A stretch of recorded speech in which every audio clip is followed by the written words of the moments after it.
I think I'm tracking. I think I'm picking up what you're. Supposedly you're supposed to do the asana to get you to the point of meditation. Supposedly. So I've heard it both ways. So I'm not quite sure. So my meditation teacher has said that you are supposed to meditate first, because if you do like if you do like the poses, like if you're going through the flow, if you're going through all of that, you're building your body back up. Right. You're energizing your body. And meditation will do that opposite. So if you do it the opposite way, you're not supposed to go into meditation like amped up. You're not supposed to feel anything. You're just supposed to be going into, like, flowing into meditation. Right. So that's why you'll hear some people say that you should do meditation first and then yoga. Yeah. So I don't know. It's probably, in my opinion, it's what works for the individual, right? Yeah. And what works for me is that I need to meditate first. I need to, I don't know, start my day with a focus, clarity, a calm, or whatever. Because when I hit the mat, I never know what's really going to happen. I may be putting on some serious Jamaican reggae. Yes, exactly. You know what I'm saying? It's like, I don't know what's going to happen. It's true. But usually meditation, for the most part, like, meditation is not always like, it's not, yeah, right. It's like, I want to go, I don't want to go be like, oh yeah, in yoga, and then just like start crying and meditate. Do it the opposite way. But like you said, it's for whatever you really are feeling. I'm taking a meditation teacher training right now. Are you? Yeah, I'm learning more about like why they say that you should do it that way. But I think if you're just starting out, you might want to worry more about like the time that you're meditating. Yeah, like maybe it's very true. For 5 minutes. True.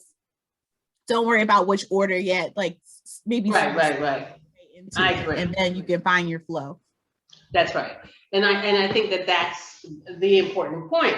That's like one thing that I have mentioned probably in all of these chats that I've done is meditation was the limb of yoga that brought me to asana. But I didn't know that. I had no clue.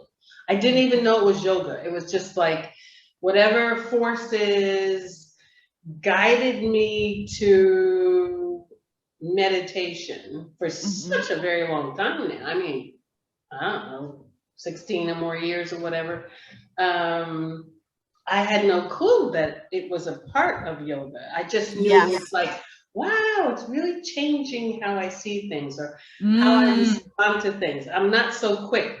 The scorpion in me is not so quick to sting. I love that. You have to get that made on a t-shirt. The scorpion. Yeah, right. It's not so ready to sting. So it's like, oh, that was different. How come I'm like so chill? Because normally I'd be like, excuse me.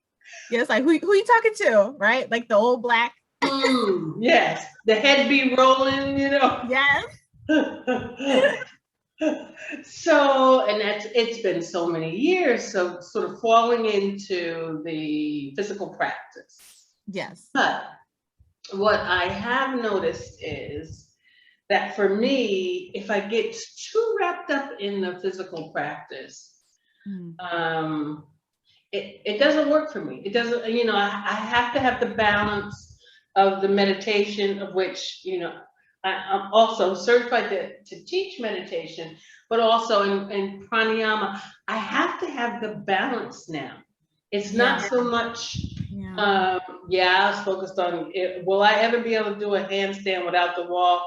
And I'm like, well, maybe. And that's okay, right? Exactly. That's fine. I sometimes I see some of these yogis, I'm like, God bless you. You know what I mean? Spirit bless you, creator bless you. I'm so happy for you. I said, but I'm not doing any of that. Like, like I'm more focused like on my hips, right?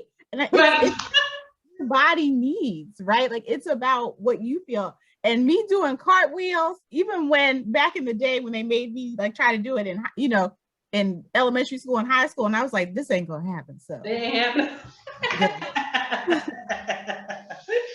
So I'm not doing it now. It's like, no, it's not gonna work. It's like, it's not happening. And that, like you said, that is okay. And so when you look at some of, well, people have various folks that they follow and follow them or whatever, but when you look at folks, it's like, well, where are you in your journey? I'm always assessing that to myself, because I think let's hope anyway, that it's a continuation. Your journey in yogic philosophy, and I don't mean trying to convince people to do X, Y, or Z. That's not what I'm talking about, because everybody's journey is different. But I think as it grows, you begin to incorporate more of all the 8 limbs. You know what I'm saying? Yes, that makes sense. I think that's a good point. I think, yoga is the opening part to starting the 8 limbs, right? Like, and that's fine. You can stay with that limb and work your way through, or you can find those couple ones that work for you. I mean, it depends, but I think, like, any of the teachings, if you do the certifications, they say the goal is to try to at least, work your way through them. Right.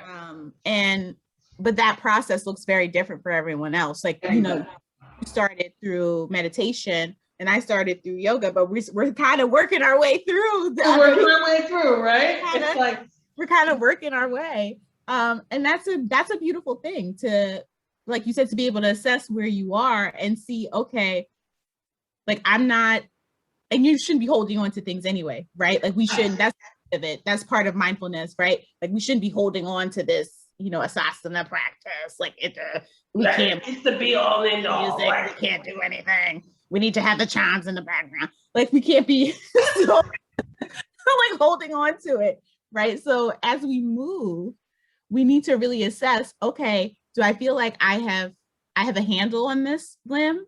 Can I next limb? Am I interested in the next limb? Right. Going on with that. But I think that takes, like you said, that takes time, and you have to really sort of move through slowly. It could take years, could take decades. Absolutely. And I think that is a really poignant focused point is it can take years, and that's okay. I just peruse sometimes some of the hashtags and I'm like, Jesus, why are you like, so this is the be all and end all. This is the only way you do it. Who are you to say that? There's so many ways to get to the same thing. And ain't it? I mean, if you haven't learned that by now, we're not talking about kids and we're talking about as an adult. If you don't realize that there are many ways to get to the same place. I mean, think about college, right? We don't all come from the same place, but once we get there, we're there.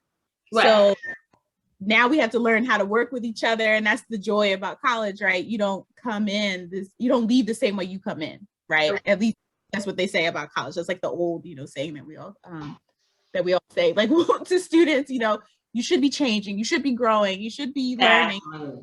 We're like really trying to, pump them up that it's okay to be different and not be the same that you were when you came from high school, right? Who's the same? Exactly. But this idea that it's a one size fits all, when we know that there's a difference based off culture, especially to me, because as a person of color, or a Black woman, my experiences with meditation and the reasons why I chose to meditate are probably very different from yours. Yeah. And we need to acknowledge that. And maybe there's only a space for, Black women and femmes, for meditation. And, that needs to be accepted, and the reasons why that is. Right. Why do we have to go even further? You don't need to explain why that is. It is. It is. It is. And recognize that maybe there's a difference between your and my experience, but, we're trying to get to the same point, which is healing. Exactly. Which is such another important point, because through and I'm saying you and I right now and many others, but through our the fact that we are visible on a social media platform. Our hope, I think I'm speaking for you too, our hope is that others see and say, oh, okay, it's not about being able to do a headstand, a handstand, a split, or whatever.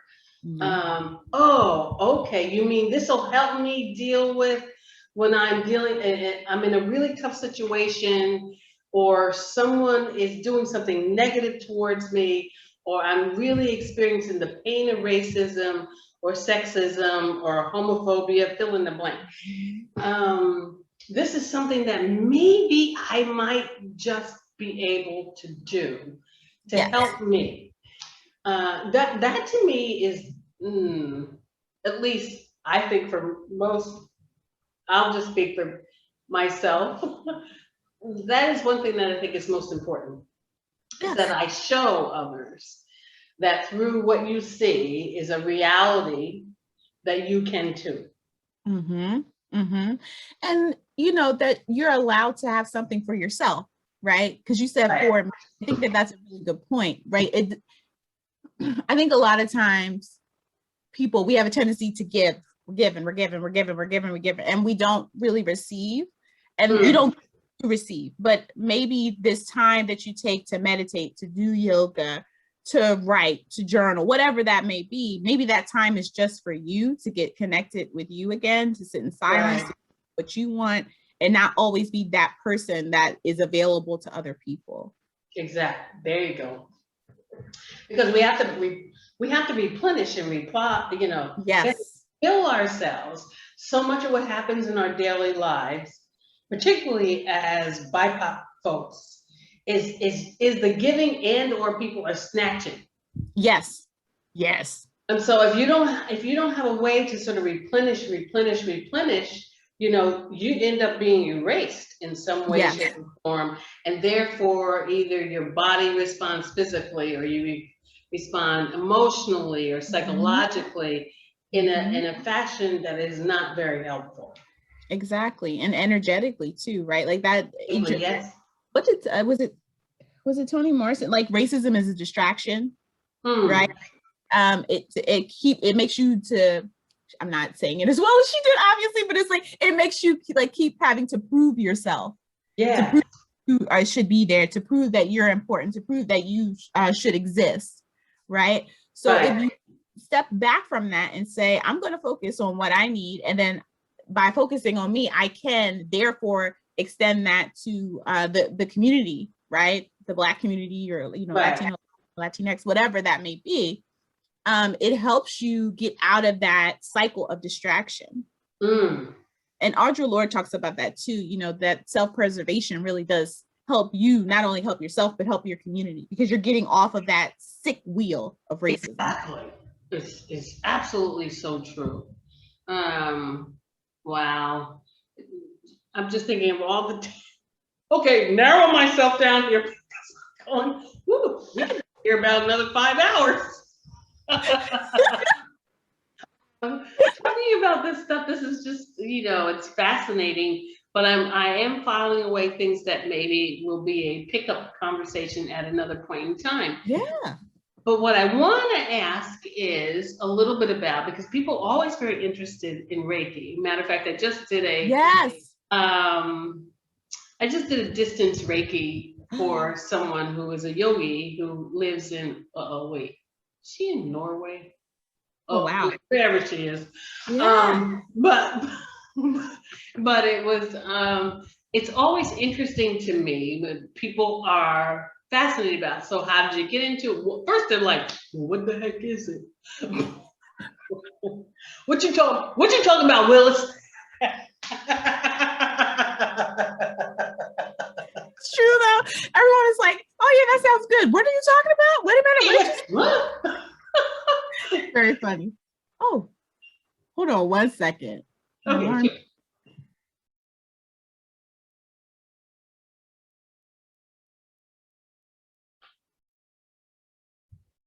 She'll be right back. I'm gonna sip some water while we get ready to talk about Reiki. Like, what was that? Like, my alarm just